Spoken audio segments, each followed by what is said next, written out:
Nella NG officiel. Nella NG. Écoute, like et abonne-toi à Nella NG officiel sur YouTube. Nella NG officiel. Dans l'actualité musicale congolaise, art et divertissement, écoute la voix d'or. Nella NG te dit toutes les vérités.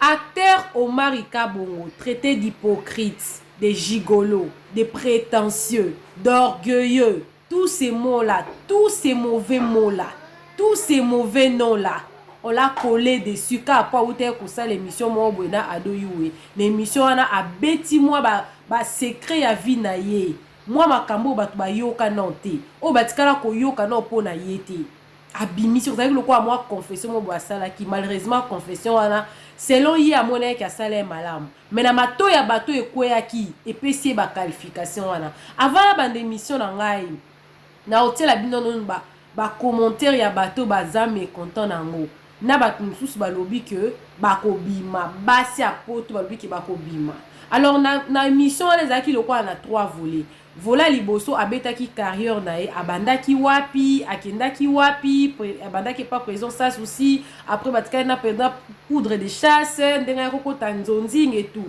deuxième partie abetaki lisolo ya mona mwasi moko boye babima na Omar Ikala abengaki ado yue ameki ko expliquer monika ndezaka ba mama na biso bandiko na bazaka na étranger aob mala mobali boye esimbite aoki ki azo alingi aleka na émission na Omari ami pese d'aba doléance na e ba tuna ki epe question mais réponse ya Omari ezaki réponse moko boye c'est lokola rare abima pena basi belé ya poto et puis na troisième volet ba tuna ki question où ils ont concerné mariage na femme congolaise. Réponse ya Omar inde sali que bato ebele en tout cas ba commentaire na bango zaki négatif.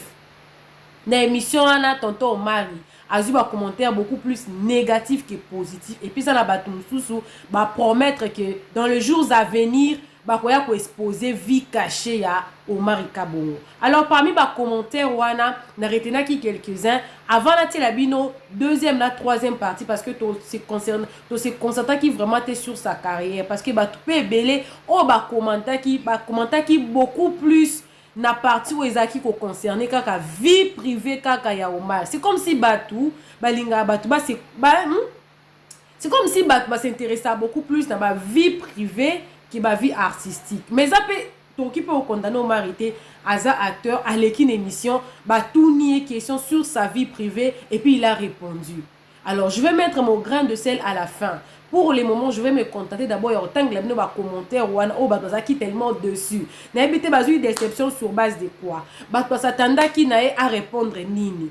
Mais ce qui est sûr, il est mal vu na bate belé. C'est que ce qui non la voix du peuple, c'est la voix de Dieu et tout. Bate belé ba monika ka intention wana. Est-ce que ndenge bate belé ba monaki que Omari aza orgueil aza boy considération ya Omar ina batu ekiti moi mukie parce que apparence na ya pesaka eza mususu na makambo ebimi na munoko na ye. Est-ce que ça qui est important papa Omar allo bakaka o batu ba o sepela nango voilà pe na ebité na oloba na suka na ebandele émission na otela bino nanu ba commentaire na obana na ko tanga ka ba commentaire bo mona ngo pe a likolo na gauche nanga bo mona ngo ti na otanga bo mona ngo wana après na otela bino sko parti wana oyo ya liboso oyo bande ko répondre na basi nyos oyo ya bimala bango na poto bino pe bo komela nga na ba commentaire na se bo moni yango ndenge nini parce que ça selon qualification de batapesi selon ba réponse o ebimi na munoko na ye moko mutu atiaki Omar maloba na munoko azati mais ngai pe na koloba pe na suka. Alors on a un commentaire à liboso Omar je t'aime en tant que acteur comédien sur scène mais en tant que monsieur Omar dans la vie je te trouve trop prétentieux, je ne te juge pas, je ne te connais pas en personne. Ça c'était le premier commentaire. L'autre personne a dit basi ya poto botika kolinga ba comédien pardon eloko moko mobali faut a craquer yo pe alinga yo ye moko eno yo moko olinga ye sinon ba déception na kofinga bango kozala tous les jours mutu salobi bazo benga mibali o ba futaka ta moi facture na ndako mpona kokenda kozwa bazobenga ya bazobenga mibali oyo bafutaka ata mwa facture na ndako mpona kokenda kozwa oyo basengaka mwa lunette mwa basket pour comprendre. Donc selon batu bazokondamne basi wana poto parce que selon réponse ya Omari oyo nakotiela bino yango mpe siko awa bolanda yango nakotia yango nga nayaka te na eloko nayeka boye bandi koloba n'importe quoi. Non, moi je puisse toujours baémission nanga quelque part. Mosusu elobi Omari, franchement okobala te, j'ai tout compris. Wana eza na troisième partie émission ntango batunaki ye que pense-t-il? Est-ce qu'akanisaka kobala un jour akanisaka nini mpona femme congolaise? Wana ezali troisième partie naza nango mpe ana otiela bino na bandi na okotangela no bacommentaire parce que il n'a reçu aucun commentaire positif. So nga na mituni question, est-ce que bato wana nyonso baza bazoba ye aza mayele to eza vraiment bongo que les gens ont bien vu selon bino pe ya za peka star na bino bolingaka etant boloba ke non to boy ko se concentrer na vie privée na ye to lingi vie na ye artistique, mais pourtant la vie privée là il est venu avec lui-même sur les réseaux sociaux. Comment vous voulez qu'on dise rien sur ça? To lobelango Omari, je pensais que tu étais mature, mais apparemment likambango et les kate parce que tu continues à dénigrer cette personne là et les journalistes qui jouent à l'ironie. Triste. Cette personne quoi? La personne avec qui elle était, M. Omari était avant.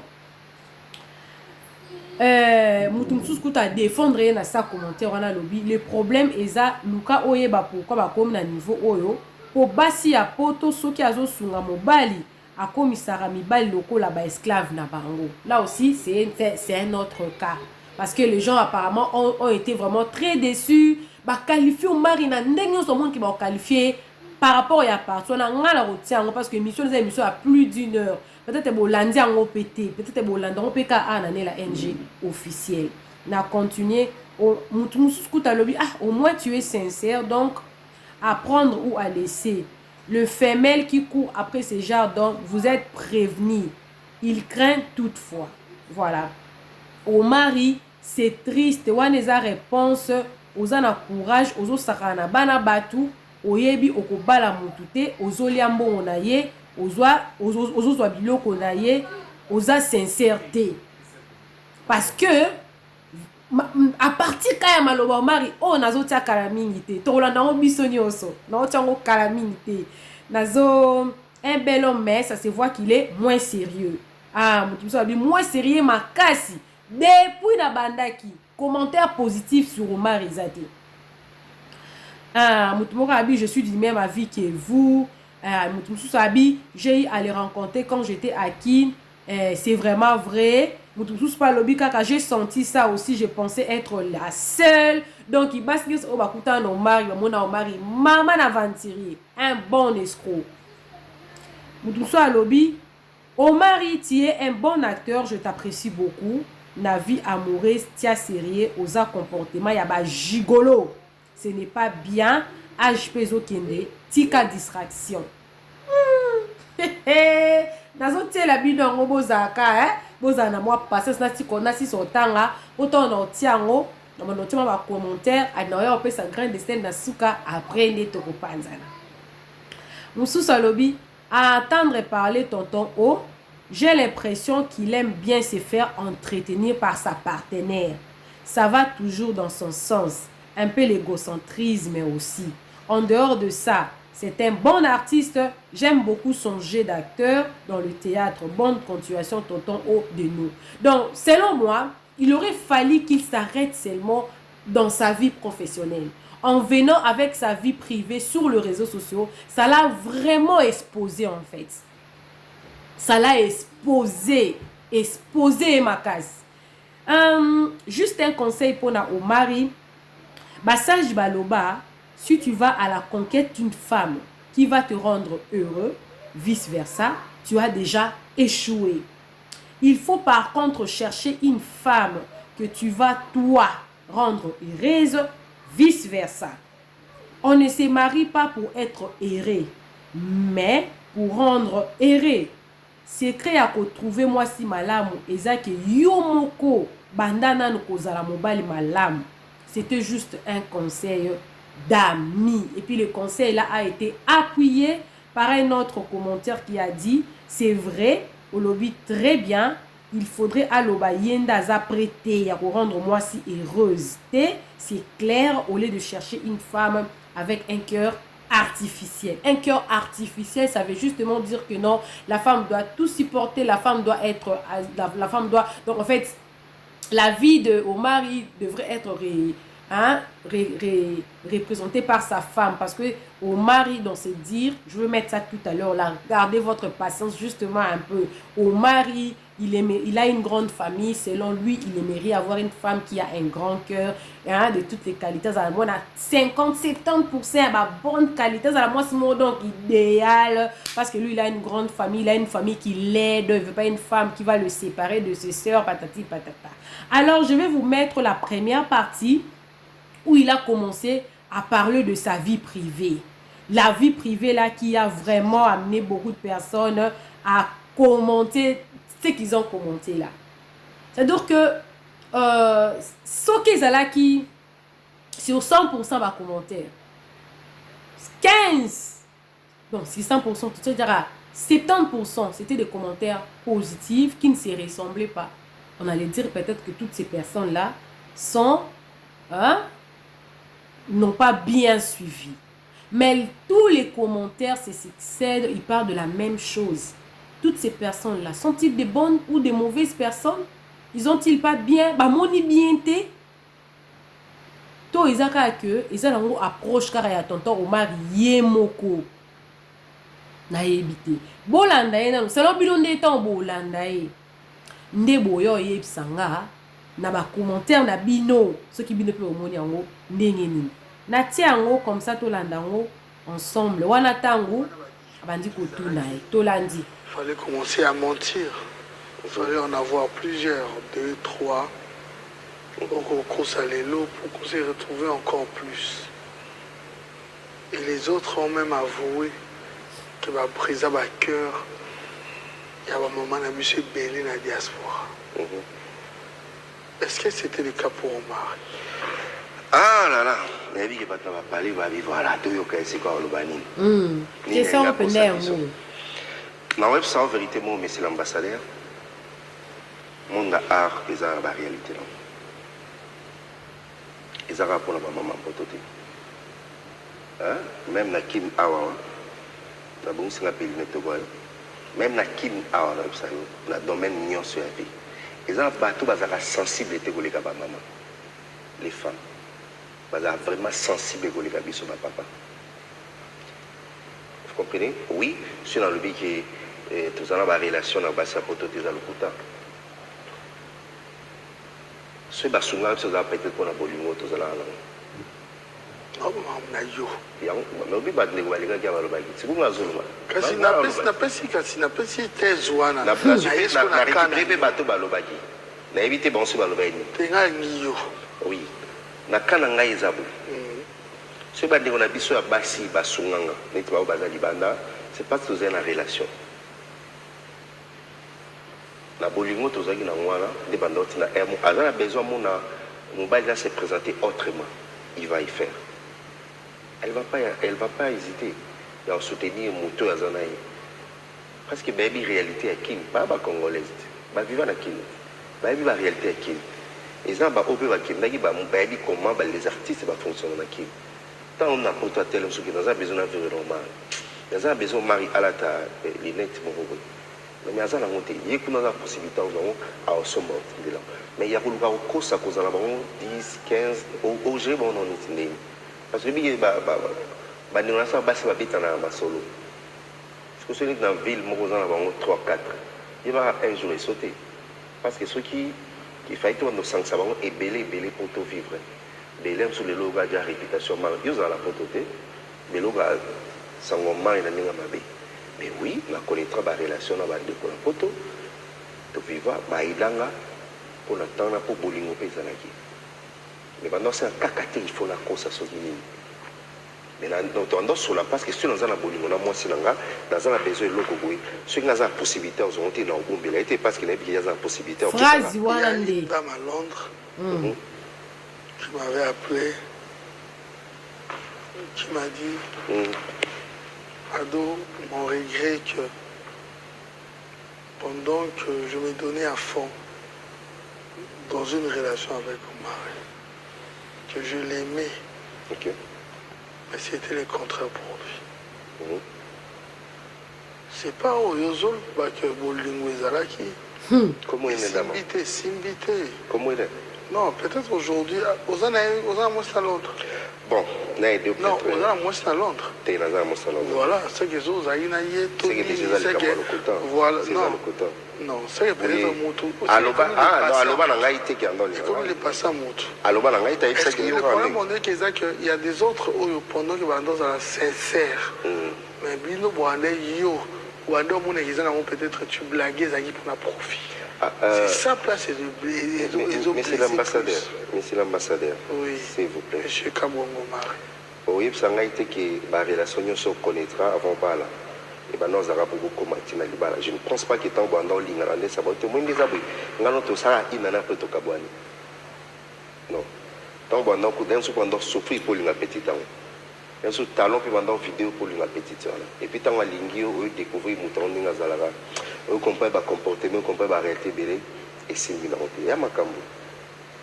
Ils sont une combinaison. Vous comprenez combien de personnes? Voilà. Vous comprenez la parce que vous comprenez combien de personnes? Na combien? Donc vous avez comprendre mon pays. Mais je reconnais que dans ce pays là-bas, c'est pas soutenir la vie sur la poteau. Mais on va dire que ça bango, que ça. N'a pas appelé en cause militaire. Une manière claire de te poser cette question. Est-ce qu'il y a des fans d'arabe? Et ça l'est bien quand on donne le lunette parce qu'autant la bateau avec les yeux et les femmes aiment bien ça sûrement. Bah autant en ami sinon sont sincères. Est-ce que tu reconnais ou tu te dis un jour que la conscience nuance que je brisais les cœurs d'une ou de plusieurs femmes? Oui, ça peut arriver, Dans un moteur, on peut pas l'imiter, mais là, il y a c'est normal. La bateau peut ça la peut pas. Vous comprenez? Ils ont des relations. Ce sont des choses qui arrivent. La côte bateau dans un centre, non? Ils ont un bateau qui va dans la Belgique, vous allez là-bas même. Et c'est invité au Kabouani. Tu as chanté, ça pas été. Parce que ce bateau n'est pas eu quand la finalité dans la photo Kabouani. Ce besoin quand même. Moi, c'est comprendre et puis tu connais chemin. Tu t'es pas servi de ces dames pour ta stabilité? Je ne suis pas encore stable. Dans la stabilité, je suis locataire. Dans la difficulté, je ne pense pas qu'il y a stable. Mais je crois que dans la relation, on a peut-être dans le temps, on a pu je dois y reconnaître. Mais la Luka a monté la ligne, moi, ma baisse, il y a juste une relation. Pour ceux qui vont répéter, elles sont nous rendre un service au bandant sanaté. Vous comprenez? Pour qu'on paye, quand il y a un mari, qu'on appelle la relation au mari, et bandant ça, on paye bien. Et puis au moins, il y a une relation, soit en ortine de la hausse, sans out, il a des soucis, parce que vous avez soucis. Donc, soit en ortine, il n'a pas de vous avez M. Soula, la tête, il faut Sola, il faut le balayer, il y a aussi la radio, ça, ils avaient fait nous ça pendant ça.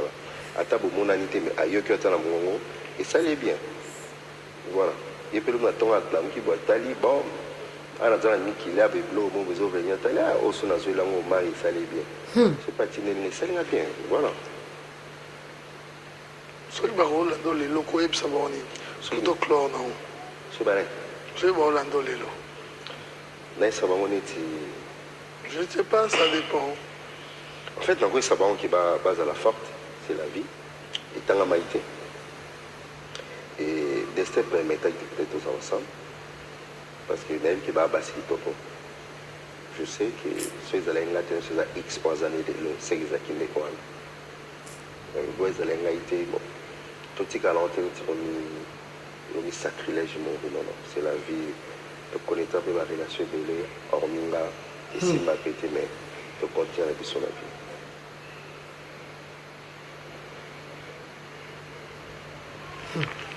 Batou sikoyo à partir il y a réponse il y a au mari oyo.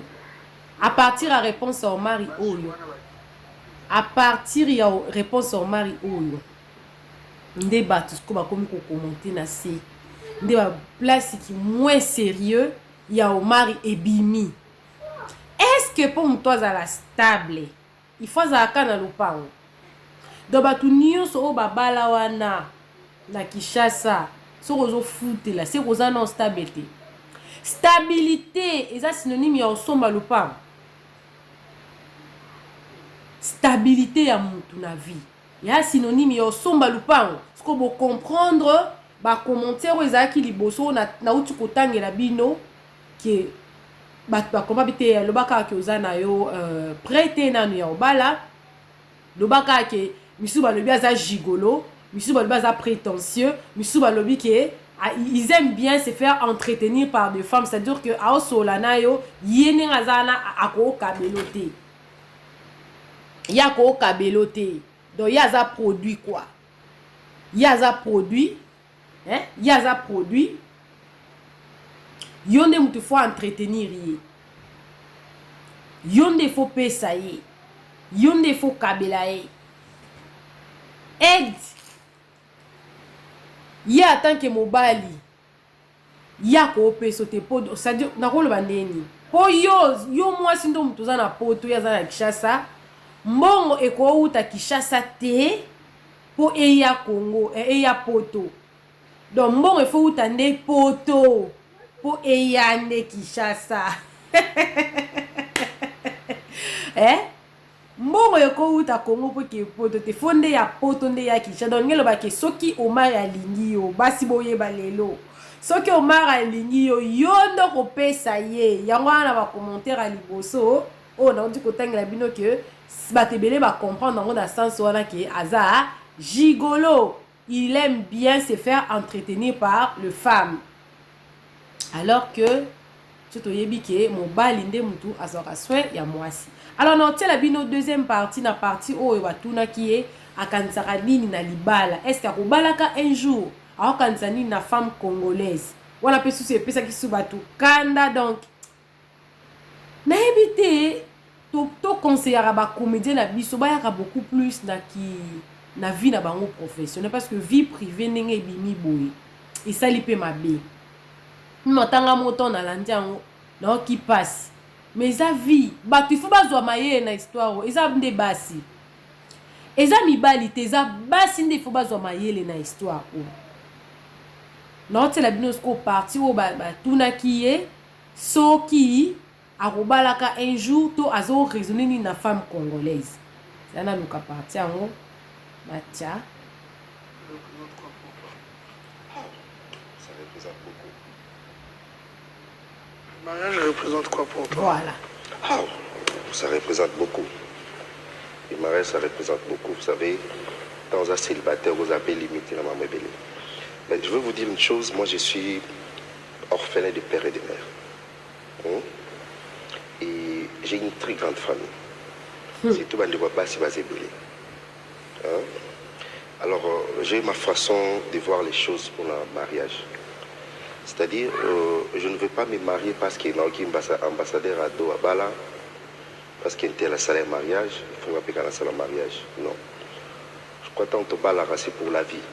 Ils apprennent ça à jeter. Mais t'as pour te s'excuser, c'est rataniser avec ta pour tout ça, qui chérit de tout à l'heure. Mais si on s'engage, le mariage c'est fini. Et si c'est pour la vie, c'est fini. Alors moi j'ai ma façon de voir des choses dans l'état du mariage. Si je m'engager un jour, je dois m'engager pour ma vie.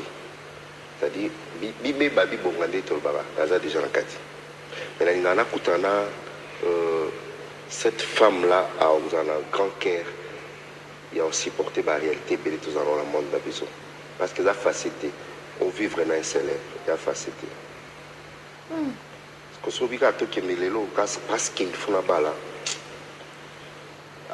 AVC comme otamba na biso pembeni ba c'est baimba surtout que le dans cimetière c'est plus de 90% bato à côté dans le cimetière bakota pa mamba bolingo na bon donc moi c'est à beaucoup mon collègue même pas maladie belé to bangalelo alors parce que moi si les bibliologies c'est lui qui trouve une bonne femme trouve le bonheur. Alors, on a trouvé cette bonne femme-là pour avoir le bonheur. On a trouvé. C'est pour ça que tantôt mal. C'est la créativité. Si on comprend nos ados, nous avons une scène où on a tournage, oh, mais on a la maison chiffonnée. La taille 5 jours, on va tourner sur le logo en place, moment à Soubaï, parce que ma cambré, belé la moto. On va arriver sur se contrôler. Au monde où on a tout le monde, on va 60 ans, mais les gens sont trop jeunes. Problème et les cœurs et bien la moto. Alors il faut nous écouter la moisson. Alors la moisson. Moi c'est un homme à ma femme. Alors la maman.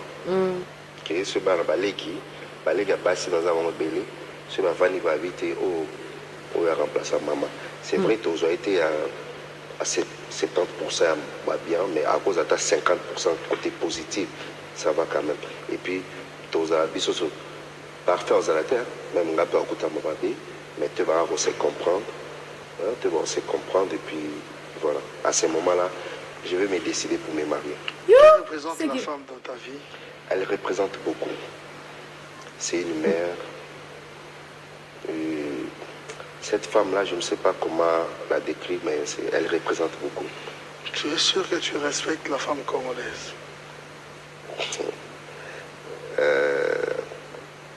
Ado, je respecte la femme.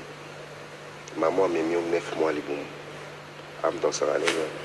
C'est pourquoi on appelle ça la bonne bébé. D'après plusieurs sources, il révélait que il y a un sentiment à célibat pour la troupe nao, parce que tu te sers de ces jeunes filles, ces femmes qui viennent pour travailler. Comme un local objet na yo. Il y a un groupe belé marché arrêté pour la présence de la métier.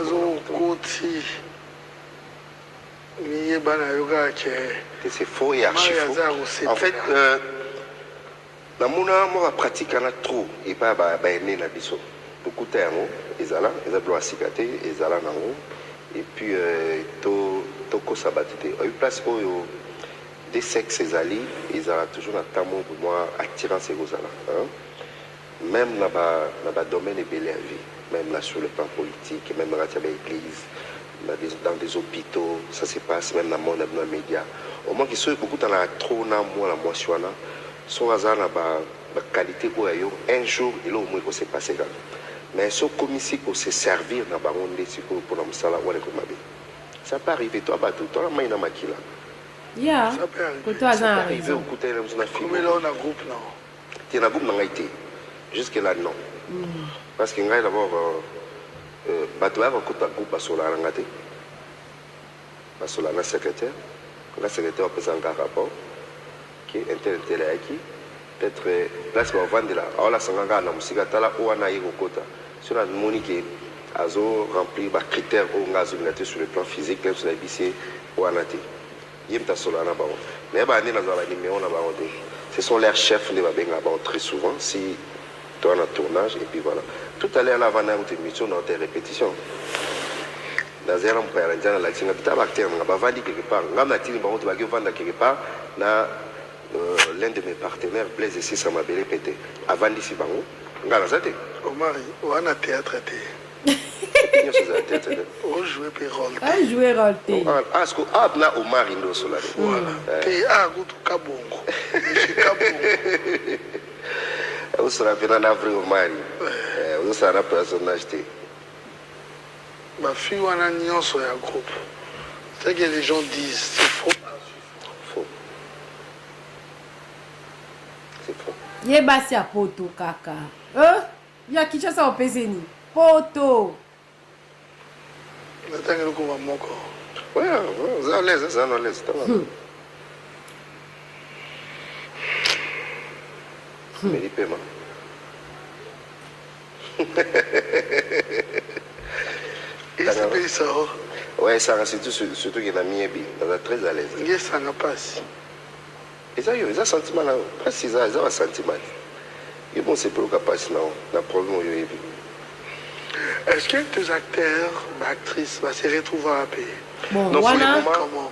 wana eza yango vraiment suisse importante parce que partie oyo partie oyo nalingai bolanda vraiment bien eza partie oyo ntango aza obeta masolo surtout ya basi ya poto yango wana epesi bato mwa baide bakanisaki donc tonton omari selon bango parce que ngai na opesa grande scène na nga kalmi te napesa vie na ngai par rapport à situation oyo selon bango omari asintéressaka na basi ya Kinshasa te parce que selon ye soki azwi mwasi il faut aza na bakalite wana oyo bomoni wana soki oza nango te bokabwana siko kalite yango ka ye mo moto ayebi yango eza normal mobali nyonso na mutu na ye azalaka na mwasi oyo aza na kalite na ye na mutu eza kuna bato mosusu baza koloba o eza baje na bango ndenge eza moyen na bango bavivaka ye na bobo ya kofanda kozala kolinga kozala na engagement te mpo baliaka basi ya poto mbongo me boye bango ke mobali nyonso azalaka na kalite ya mwasi na ye oyo aza na ye deja na mutu ke mwasi na ngai ifo azala boye ifo azala boye ifo azala boye boyoki bino moko ke omar alobi ana une grande famille aza na bandeko ya basi ebele aza orphelin de père et de mère c'est à dire que mwasi oyo ya kozwa ifo azala non seulement mama mpo na ye moko mari mais bolimisa il faut azala mpe mama mpo na bandeko na ye donc aosatendre na mwasi wana azala motema monene siko bato na bacommentaire batomboki donc mwasi yango ti lelo nano amonana te mais so amonani te siko asala neti ndeni soki amonani te tonton omari asala ndenge nini soki mpa komonana te eza obligatoire te motu nyonso abala donc na minute oyo eza kutu na mwana mwasi moko apromettre alobi ki aoya kosala témoignage oyo tonton omari alobi eza bongo te eza mosusu ngai na olobela mwana mwasi wanaki eza nango important te parce que aussi longtemps que tonton omari abali te aza na badroit na ye nyonso ya kosala choix na ye oyo ya mwasi oyo ata change 1000 eza ka ye moko bino nde basi biso nde basi tozwa mayele parce que dans kotala tonton omari boye na ndenge azalaka eza mwa compliqué azanga mwasi tusie pa azangi mwasi na ndenge alinga bapropre wana akolukaka mwasi oyo aza na capacité ya koentretenir ye parce que alingi liksi nini mais koloba ke non aza stable te eza lokuta parce que stabilité elingi eloba te ke fo somba ndako eza mpe eza na bato mosusu abotami akoli abali atangisi bana asombi mpe ndako te donc mpo ozala stable elingi eloba te ke il faut somba ndako wana eza raison te mais ce qui est sûr tonton omari aza traité de tout le monde eza avis personnel na ye eza vie na ye boko changer mutu makanisi na ye te eza ye aza sincère à s'exprimer kutu nga na sepeli parce que soki mutu azoloba te bino boyeba te ndeni bokoye ko se comporter mais ntango mutu alobi boye bato balanda émission bozwa déjà mayele ekomela bino déjà bien ke tonton omar azaka boye tozala mayele ntango tonton omar ayebi mpo ya olingo zwa mayele parce que asi alobaki soki mpo oza oyo nzambe adestine mpo na ye ezala mpe kaka mala mais pour le moment tonton omari asali non choix te ano mpe na baintention wana te mazorespecte mwasi oyo azoluka il faut azala une femme parfaite donc 60% il faut azala bien.